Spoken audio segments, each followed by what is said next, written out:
Hi, and welcome to another week's episode of Fun with Whole Foods.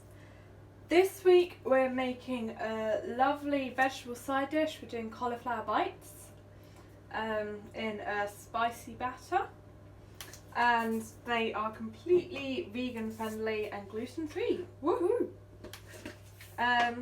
So start off with chickpea flour.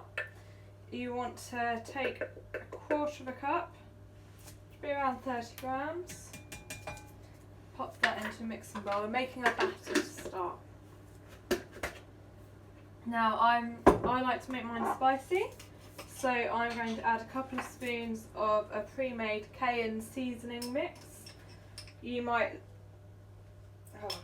it's all got stuck in the jar. And just add spice to taste. You might want just smoked paprika, you might not want any spice. Anything is cool, anything goes. Yeah, let's make these nice and hot.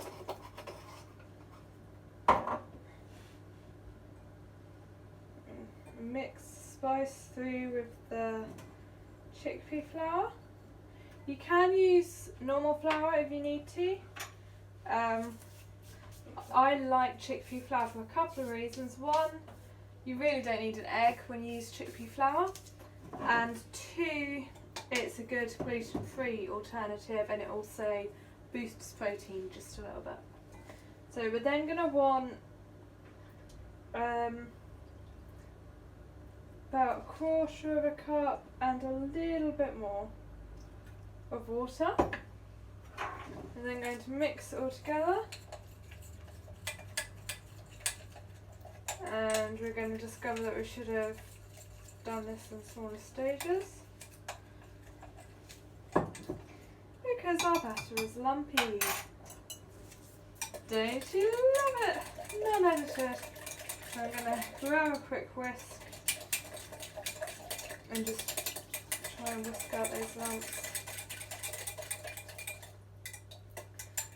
Okay, so it's a little bit thinner than I ideally want it, partly because it's gone lumpy. So I'm just going to add another spoon of chickpea flour to that. Last night when I was practicing this recipe, I made too much batter. So I didn't want to be left with half a jug of batter tonight. There we go. A little bit more chickpea flour. I should have stopped at a quarter cup.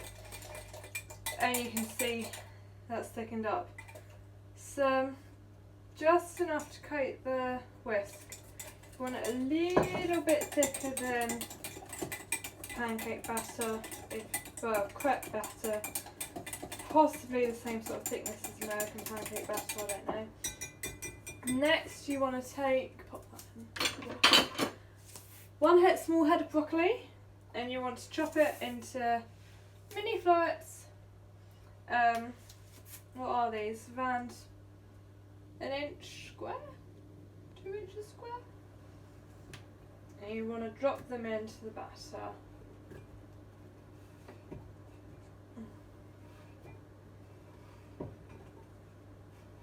As you're doing this, you're going to discover that the jug is not as big as you thought it was. You're also going to remember the good parts of having too much batter last night. So toss them around, get them coated in their lovely spicy batter.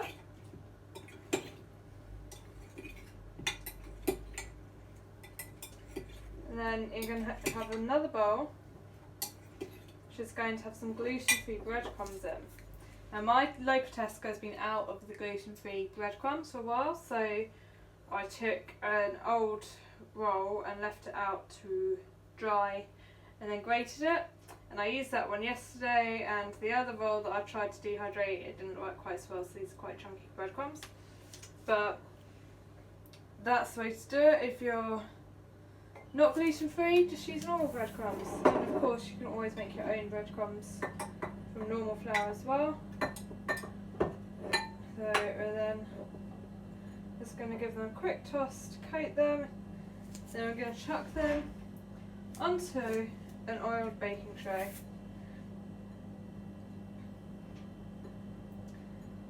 Then I'm going to pop them into the oven at 210 degrees C, fan oven, quite a hot oven, for 30 to 40 minutes until they are golden and brown and yummy.